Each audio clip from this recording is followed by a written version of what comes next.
to help us engage with the world, I had questions. 5 things that you relate to more sustainable ways of living, and 5 things that don't. So we were walking along here and looking at the places and thinking, well, what's sustainable here and what's not, right? And we were using that more as not as a structured activity, but as prompts for having a conversation as we actually took that alleyway here. So I'm pointing to another, we've got home behind us, and I'm pointing to a street running parallel to the one we're going down. And they had loads of claims about sustainability on this building that they're building here. And so we were kind of critiquing that. So let's do that coming along here. What do we relate to sustainability, and what do we definitely feel is unsustainable? And this is just an informal conversation, right? So any thoughts that you have en route? My immediate response is life. Sustainability equates to life. So I look for forms of life, be it social or be it, different species. And there's a lack of both for me. Even economic life, to me, I don't think there's the diversity that I would like to see, or I equate with a sustainable kind of economy that's lasted thousands of years.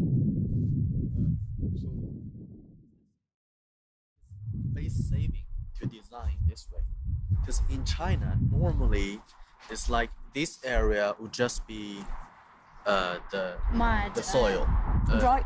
yeah. So it's like people could not step in, and that means this space would be useless for the walking of human. But to design this way, it's like we can use this space, and also I think water could get in. Could percolate down Yeah, to the, right. Yeah, for the filter tree for the here. tree. Oh, that's an interesting thought. Now I wonder if there were mud here, so which might create some kind of ecology for worms and other creatures, whether that would then allow for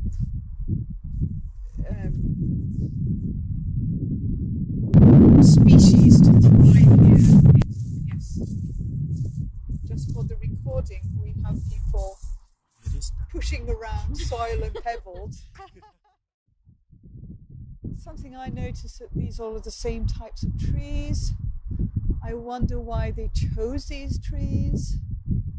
Is it to do, well, why do we think they might have chosen these trees? And I'm looking at these very tall buildings here. As far as I know, they are very strong in any climate. Right. It's, Okay. And I noticed conditions. these very tall buildings here. And I wonder how that relates to the amount of light that these trees get, and whether these trees respond well to, will grow upwards in order to meet the light. So I wonder if there is any really interesting decision making going on here. This is where we have another activity. This is a school. This is a primary school. So last time, what we did is look for signs that the primary school is thinking about sustainability and how they're understanding sustainability.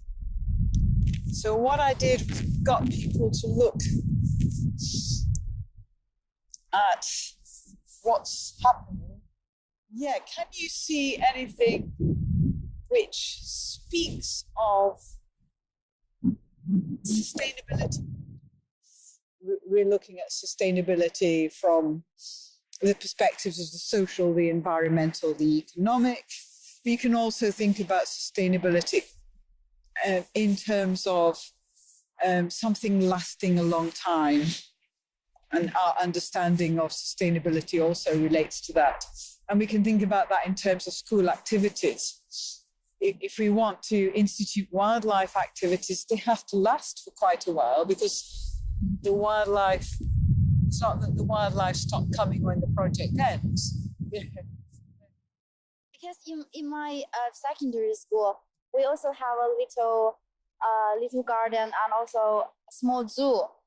We have goose, we have 3 deers, and we also have chickens and some birds. I don't know how to translate in English. And we also have like a greenhouse inside. And in summer, I think some of teachers will organize those activities where students can learn biology knowledge from engaging with those activities. That's interesting. So in some ways, they were also using the school spaces. They were creating spaces which would allow people to relate their specific subject areas. Yeah, right. Also, there is a plastic bottles built house. Yes, which is interesting. It's a greenhouse made of bottles. Something interesting about that, isn't it? Wondering if we keep doing these sort of things for children, then in the future they would value these things. They would do some other things instead of just doing everything like Russian people do. Yeah. Yes, exactly. And that's a question of how we engage children and how we engage intergenerationally to nurture that sense of the long term and what you need to do for long-term sustainability. I like how there are so many trees. They're creating a habitat rather than over there. There's just this grass. Yeah. It supports very little. That's interesting. I think that's a really interesting point. So over there's almost nothing. And here there's a whole habitat emerging, which relates to the activities of the school. It was interesting what Michael said. This being if you grow up with this, it's a reflection on the world, and I wonder how if you planted a tree as a child and you grow up, you'd have that bond with the tree. Yes. Yeah. Now, last year, we thought of activities that we might do around here, and some of them related to the digital. So one of the things I did using QR codes was got people to write little haiku poems about the pond. You know all what a haiku poem is?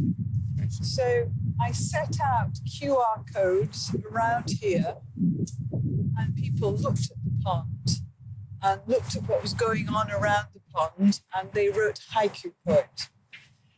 And I did that in order to tap into people's creativity and get them to think in poetic ways.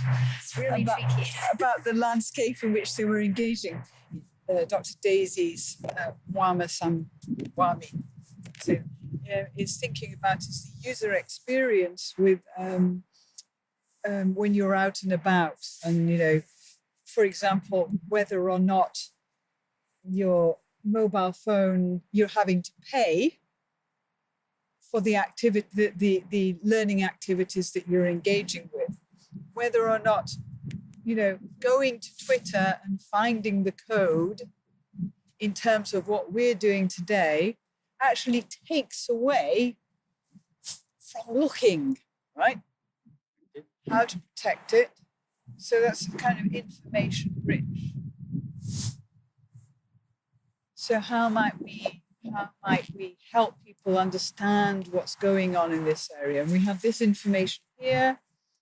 You know, if I work Yeah. here, if I can put all this information on it, and So you're thinking, we're thinking about two things here, both the activity on the 19th of March, but something that could be instituted here for the longer term, which would allow people to use this information on the boards that Manchester Met put here, which is a lot of it, but also, you know, what people think about the area, what species they've identified, whether they've seen any species which are endangered, things like that. This is what you're talking about. So it's a just kind of like- living digital space. it's just like what you said. It's not only about identifying what they are, but also get ourselves engaged with this area.